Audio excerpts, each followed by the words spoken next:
extra white. Hey.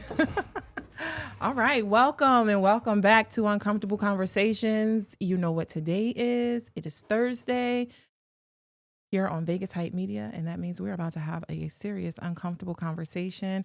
I have an awesome guest for you guys today. First, I'm going to let you know it is April. So welcome to this new month. This is the first time that I'm seeing you here, and it's an opportunity for us to have a new outlook on our conversation and on life in general. We don't have to wait for a new year. It's a new month. Let's get it right, right? Also, April is National Poet Month. Poetry Month. So we are celebrating poets and poetry this month, and I have an awesome poet for you today. So just remember, with Uncomfortable Conversations, it is about being very vulnerable and transparent and allowing our guests their grace to share their story with us and having some form of an emergence from that conversation. So I'm going to introduce to you our guest, who is a poet, amazing poet, journalist, author, and local here in Vegas. Mm-hmm. Okay. Their name is Maxim Ealy. Welcome. Hey. Thanks for having me. Thank excited. you for being here. I'm super excited to have you here. So before we go into any questions or anything, there is a poem that they wrote that I want to open up this particular session with. So I'm going to give Maxim the floor. All right, cool. Here we go.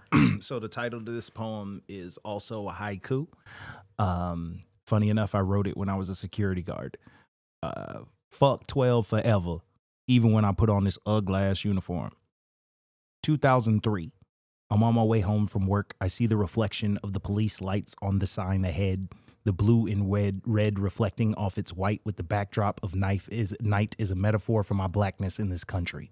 I was trained to police myself so they won't kill me. I was trained to be respectful. Yes, ma'am. Yes, sir. No, ma'am. No, sir. I was trained to keep my head up, but what good is keeping your head up if you keep stumbling over your own feet? What good are your feet if you can't see them? What good is living if you are invisible to yourself? What good is respect for others when you don't respect your own existence? What good is knowing to run from the fuzz when your family's 5-0? What good is understanding to peace out from the police when your partner's the pig? Does leaving 12 in the dust even matter if you've never crossed the thin blue line yourself? My arrest record is long. 1998 to 2003. Numerous counts of showing emotion. The arresting officer always says, quit crying. Masculinity so fragile it snaps in the face of all this softness. 2000. One count of complimenting the homie on his look. The arresting officer asks if I'm gay for him, as if my sexuality can belong to anyone but me. 1995. One count of being a, quote, pussy. The arresting officer, my first girlfriend, wants to fight me because I, a whole ass 10-year-old, don't want sex. I tell my cousin and he asks if I'm scared of pussy. I don't answer because I know I am scared of myself. 2010, one count of flirting with a gay man for free drinks, one count of seeing the beauty in a stud and wanting her to be your girl daddy. The arresting officers will never let you live any of this down in a life sentence. 2012 to 2019, multiple counts of being an effeminate man. The arresting officer asks, do you have anything to tell me, honey? I had so much to tell her, but I hadn't even told myself yet. 2008, one count of finding trans women attractive. I am the arresting officer. I put myself so deep in jail I don't even realize it's a closet, never attempting to question the warden that I have become. 2019, one count of coming out to my therapist as non-binary and pansexual. The arresting officer laughs in my face and calls me a, quote, gone nigga. I realize the closet is a safer space than therapy. Masculinity is a law I never wrote, a law I learned to police myself within. My masculinity so confining if I failed to arrest my emotional development, my family and friends would do it for me. My masculinity is a prison patriarchy purposed for me to have power over people not procreated with a penis, power whose purpose is only to provide pain. Masculinity so fragile, the world is a funhouse full of broken mirrors, bleeding women and femmes. My masculinity so fragile, I didn't meet myself until it broke me open trying to maintain it. Hi, My name's Maxim. It is so nice to meet you, Maxim. That is a lot to unpack. Girl. Right? So much to unpack. And I imagine that comes from a place that's very personal, near and dear to who you are. Yeah. So before we go into the intimate part of the conversation, would you mind sharing with the butterflies here exactly what is the makeup of you? Okay. In terms of the obvious thing that everybody wants to see, like very clearly, I'm obviously black. No, yes. I identify as non-binary. Well, agender, which is under non-binary is an umbrella term that covers a lot of stuff. But specifically agender, gender fluid, any of those is fine. The way I explain it to people, specifically people that aren't Christian, and for Christian folks, this is going to be a little uncomfortable to hear, but like, I'm not going to eat your lunch on what you believe. You allowed to believe whatever you want to believe, Absolutely. boo-boo. But if white supremacy didn't steal everything from us, including the religions, and burn down the libraries of Alexandria 60 years before Christianity was made law of the land in Europe, all across Europe, getting rid of the evidence, we would see very clearly that Christianity's plagiarized off of a bunch of African religions. And like, there's a small library of academic studies on this. And I firmly believe if that stuff didn't happen, I probably would have been something closer to what the indigenous Americans call a two-spirit. A two-spirit. Yeah. And what exactly is a two-spirit for those of us that don't know? Yeah, I am not indigenous, so like, Google is better than me, you, but just like, based on what I know, a two-spirit is, and I'm probably going to be way wrong about this. Just give us your version. Yeah, from what my understanding is, a two-spirit is somebody that has both spirits in the same body, and they get to perform gender both ways, however they want to. So when you say spirit, you're referencing gender. Yeah, I'm saying like in terms male. of my gender being that way. Okay. And yeah, but for me, like, I don't really think about that stuff. You know what I mean? Like, I look cool as hell with lipstick on, so I put on lipstick. Right. Sneakers, and that's your color. Right. Girl. Okay. Okay. This is my color and that's your color. Look, when I first came out, it was black lipstick, black nail polish, black eyeliner, a black hoodie, black pants. I was basically a goth hood nigga. I was getting ready to say, is that goth? Yeah. Okay. Very much. That falls under that. So would you say that poem for me, it resonated in the sense of trying to figure out your identity as it relates to masculinity. Yeah. Yeah. Give me one thing that you feel like characterize the difference or the defining line between femininity and masculinity, because what I heard was very blurred. Mm-hmm. Yeah, it's very blurred with me. It's always been very, very blurred. I've always been this way. That's the thing. The aesthetic matches now, but like, I was married for darn near 10 years. Got 3 kids out of the marriage and everything. And I was the wife in that marriage in terms of how both of us performed gender. She worked. I stayed at home with the kids. One second. So you were married 10 years. Almost 10 years to a woman. And you have biological children that you guys consummated together. Right. And here you are now. And like the first time I wore a skirt around my kids are my biggest supporters. Let me tell you that right now. Awesome. And how old are your children? Yeah, my baby is 5. Okay. My middle is 6. He turns 7 real soon. Actually, and then my 7, and then my oldest is 8. Cool. Do you worry about the way that they perceive you and if it's going to make... The first time I wore a skirt around them, they literally did ring around the rosy around me. They was like, Daddy got a skirt on. Daddy got a skirt on. Daddy got a skirt on. Then Ashton was 2, the baby. He was 2. So he gonna run under the skirt talking about, Daddy, I'm in the tent. I'm like, boy. There's a tent with a post in the middle. Anyway. Oh, no. Okay. I digress. We'll go back to that. But what was your wife's response?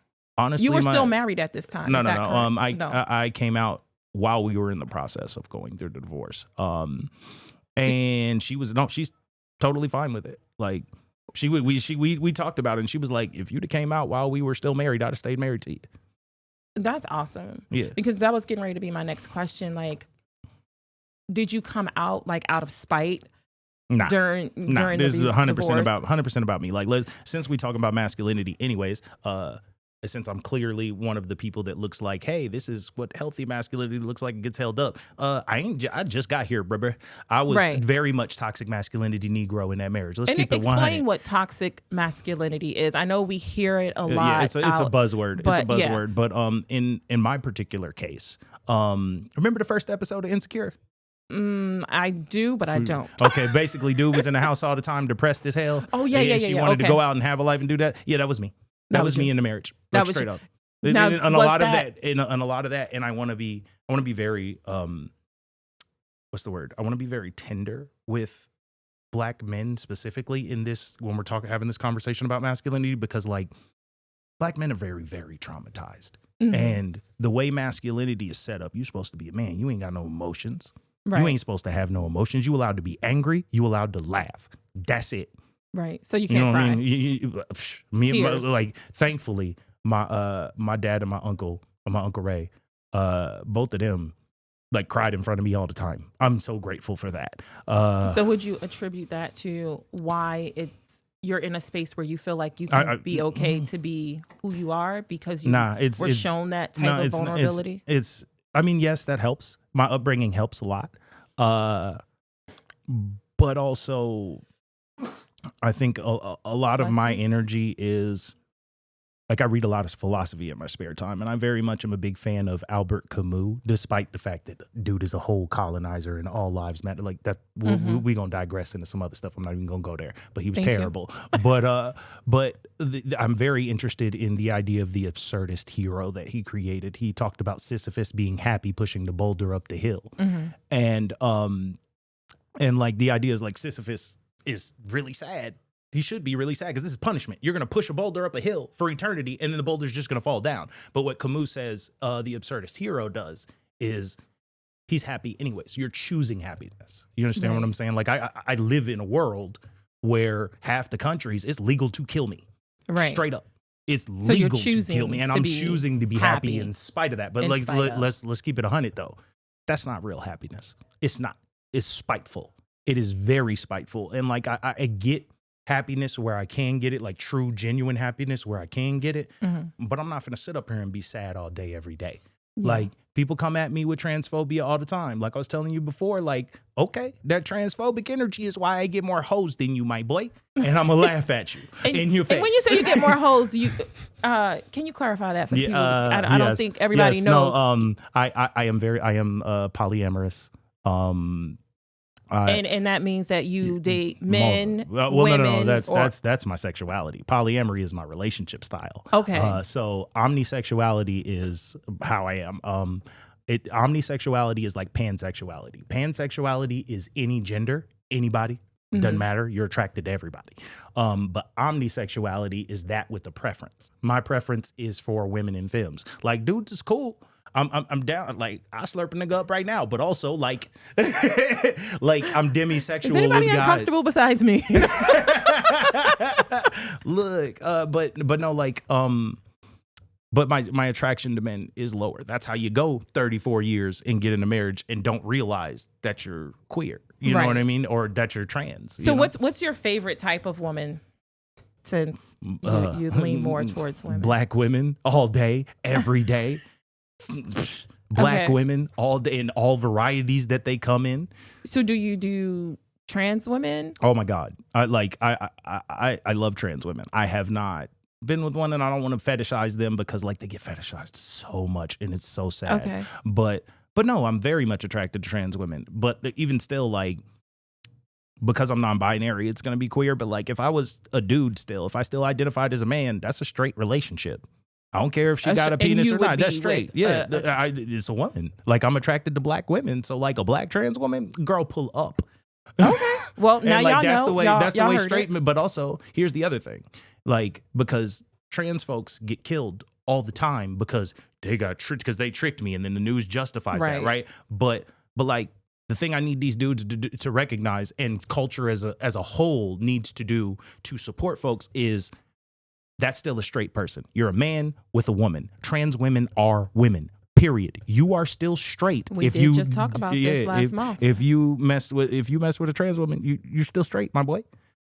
Like Well, don't feel bad. Now you're not gay. You can do what you want. Mm-hmm. So she has a penis, so she's probably going to be better at putting her mouth on that than a woman would. The same way women are going to be better at going down on women. If it wasn't going to incriminate me, but I'm going to carry on. So I want to get back to this poetry though, because I want to be shady so bad right now.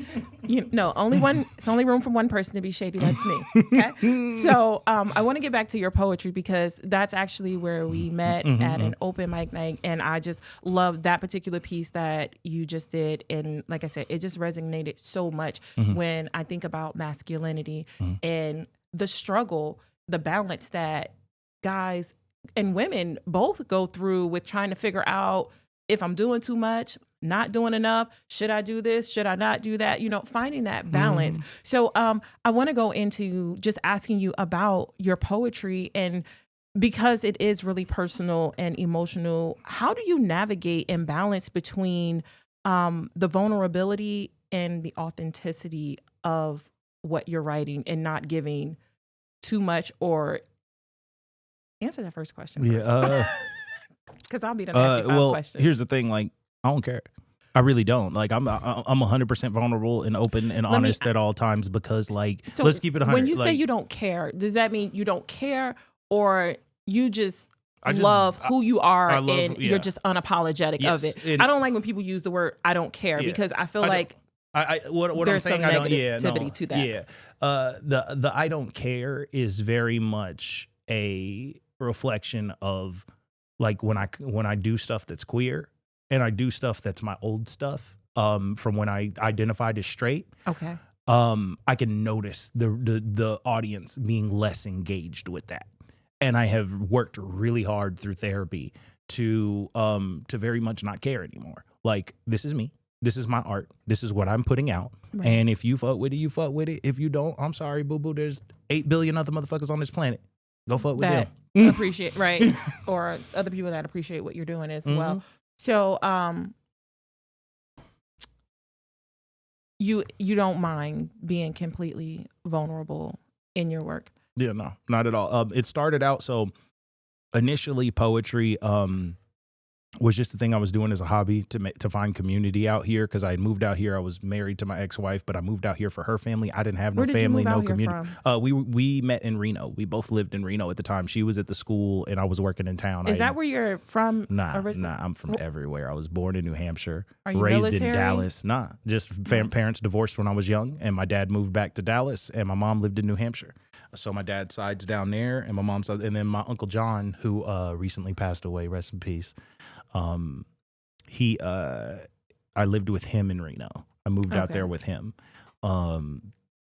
And he's very much, like, Uncle Johnny was, that one hurt when he left us. Like, that one hurt. Did he get to see you in your full authentic self? Yeah, no, and I'm probably gonna cry when I say this, but, like, nah, I never, like, he saw me in a skirt. We had plans to, one day, because, like, I when I came back to see him for my grandma's funeral, he died 6 months after that. We had made plans the next time I come back, I was going to be, like, full, like, trans, whatever, like, so skirt, whatever, dress. Yeah, he knew everything. He was the first. Like, was he the first to support you? Honey, Uncle Johnny knew before you knew. Before I knew. Yeah, Uncle Johnny was, I can't say that. You can say that. Well, no, he's gone now. So it was his choice in life. So I'm okay. You know what I mean? Right. But Uncle Johnny knew, and he very much looked out for me, and he very much made space. Did he ever tell you before you figured it out? Nope, never, not once. He let me figure it out myself, but he knew I was hypersexual. Because, like, I lived with him, and I always had a nice little rotation. Now, when you say rotation, are we talking about women, people I'm dating? Men, or back then I identified as straight. So yes, it was just so women. It was just women that you were smashing. Okay, I just used the word smashing. But hey, you know, I don't even know where that came from. I just said smashing. Would you prefer clapping cheeks? I mean, the horizontal polka. One of those, but I wasn't expecting smashing to just come out just now. That was totally from left. Okay, so do you feel like, I mean, when you were having all of these sexual relations, do you feel like it was something missing? And that may have been the male side, or no? Nah. You were totally satisfied. I was totally fine. So full disclosure, when I got my divorce, when we were in the process of getting a divorce, I've had many suicide attempts. Like, I just don't like it here. I don't like it on earth. And a lot of times I don't want to leave. Only reason I'm still here is my kids. Why is it that you don't like it here on earth? There's a lot of reasons. I want to know about the one that the main couple things. Well, no, the suicide attempt was, I felt bad because I was a terrible person in that marriage. I really was. Why? But what kind of terrible person were you? Incredibly depressed. Incredibly so depressed. That made you terrible? Yeah, I was incredibly depressed. Me and the ex-wife used to get into it, bicker all the time in front of the children, which was not okay. Which was the main reason for me asking for a divorce, because I was like, nah, I'm not happy. You not happy. This ain't a good environment for them, period. Do you think some of that came from you not knowing about some of the feelings that you had? Nah. No. Nah. So I want to know exactly, when did you realize? Yeah, you know what? No. So that's where I was going. That's where I was going. So okay. that's where I was going with the suicide attempt. So had a suicide attempt during the process of divorce. And ended up, because I was on military insurance, I was supposed to be on a 72-hour hold in a. Are you prior? No, she's military. She's military. Yeah, I was a military spouse. Okay. So because I had the good military insurance, instead of being on a 72-hour hold, they held me for 8 days so they could run the bag up for, you know how this goes. And while I was in there, I'm here, I'm gonna do the work. You know what I'm saying? So I was journaling every day. I went to them little meetings they had, and I took advantage of the stuff. You know what I mean? Okay. And while I was in there, I was just I was writing in one of my journal entries. I was like, nah, I think I'm non-binary. I think I might be. And I just kind of waved it off and moved on. And then, so you physically wrote that to yourself? Yeah, in your journal? I still have the journal entries from the thing. I have it in a safe place in my house. Okay. But yeah, no. Then after I come out of there, I still wasn't really accepting it. And this is hilarious. My ex-wife was swiping on Tinder for me. She was swiping for you. She was swiping for me. She was like, I don't like this girl. You could okay. And one of the girls that she swiped right on ended up being somebody that I'm no longer with, but this was the first person I came out to in a conversation that after we moved off Tinder to Instagram DMs. And it was just the flow of conversation. And I just said, I'm non-binary and whatever. And I don't remember exactly what she said, but I know that I felt so accepted, so seen, so welcomed, so myself. So she for the first time, it. And she wasn't turned off. She was she was still amazing. Engaged. Yeah, and wanted to be. Oh yeah, no. We we met up at a hotel, had a blast. Really quick. So, do you get a lot of straight women or women that claim to be straight? Or yeah. I try to stay away from straight women. I really do. Oh, so you don't even like us? I like. So I'm not your type. I will do straight women occasionally, but also if you're attracted to me because of my lack of a gender, that's not, you know what I mean? You're not straight by definition if you're attracted to me. And on top of that, there's a lot of privilege that comes with that. You know what I mean? And there's a lot of blind spots. So if I'm in a situation where I'm trying to be vulnerable with somebody and I'm trying to share my body with them, do I want to take on this extra possibility? Nah, not really. I'd much rather have bisexual women. And besides, I like group stuff. I like group play anyways. I want bisexual women so we could get everybody together, have us a time, honey. I'm not their type. I'm not their type. So are you actually dating for longevity, or are you just out here? Eventually, I would like one of my poems says, what is it? I'm not for the streets. I'm for the cul-de-sacs. Gated community, baby. The cul-de-sacs. Yeah, gated community. I want to have, ideally I would be at a kitchen table polycule. Kitchen table poly is when there's a bunch of people dating each other and everybody's cool sitting down at the same kitchen table. Ain't gonna be no smoke, ain't gonna be no problems. Everybody's just happy to be around each other, be in community. Ideally, I would live in a kitchen table poly house. That's my ideal situation. However, that is doctorate level polyamory, and it is very hard, and there are a lot of emotions to manage. Is that like a real thing? Does that? Yeah, people pull it off, but a lot of times it blows up. A lot of time it blows up because folks think that like you just gonna come in here and we gonna be hunky dory and whatever. But like you're talking about a relationship with 5 people in it. Relationship's already hard with 2 people. It's most complicated. People think they're gonna come over to polyamory and it's gonna be easier. No, honey, I did a 10-year marriage with the darn going to therapy and multiple times and this, that, and the third. Did you guys open up the marriage at some point in time? No, we did not. You were faithful. We gonna move on. I'm not gonna put our business out the street. It's your business. Yeah, well, we can put my business out there. I want to know about your business. I was out there. You was out there. Mm-hmm. I was out there. That's my. Mm-hmm. Okay. But also like I'm like I was very much lying about a lot of basic shit in that marriage, and that's very much why I'm very honest and upfront, even if it like makes me look bad at this point from this point on. Like I'm really committed. No, I mean being now like yeah, but I think it's important to be honest regardless what the situation is, despite whose feelings it's going to hurt. I'd rather hurt your feelings right now or you hurt my feelings right now than have this long drawn out situation where, you know, everybody's hurting and crying and it's too many people. Just tell me now. Just rip the Band-Aid off. That's what I prefer. And I treat people that way. At least I think I do. So anyway, I think that's great. Juan. There were so many other things that I told you. This 30 minutes, it goes by so fast. It goes by so quick. Really quick, because we only have 2 minutes left. You covered the riots as a journalist. Yeah. All of them. Well, not all of them, but quite a few. Most recent ones. Yeah. Can you tell us your perspective, being your queer self, covering Black Lives Matter in Atlanta? Is that correct? Yeah, I was in Atlanta. I went to Portland. I was all over the country. I covered some stuff here back in the day. But I'm gonna say this, since we're talking about it, and like there's a bunch of stuff on the internet. Everybody, I want to say this specifically because there's a lot of flack that comes against. And I gotta say this fast because we ain't got a lot of time. Right.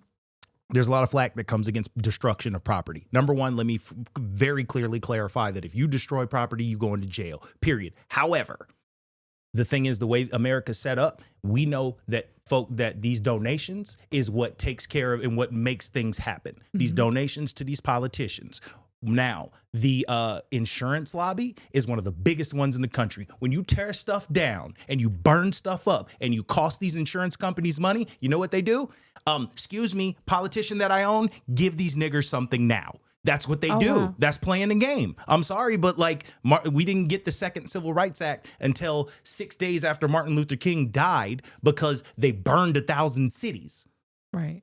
They like that. Now, again, I'm not advocating for this at all. However, it is a very good tactic, and that's why France acting the way they acting now. I wish the American people had a third of the backbone that the French have. I wish they did.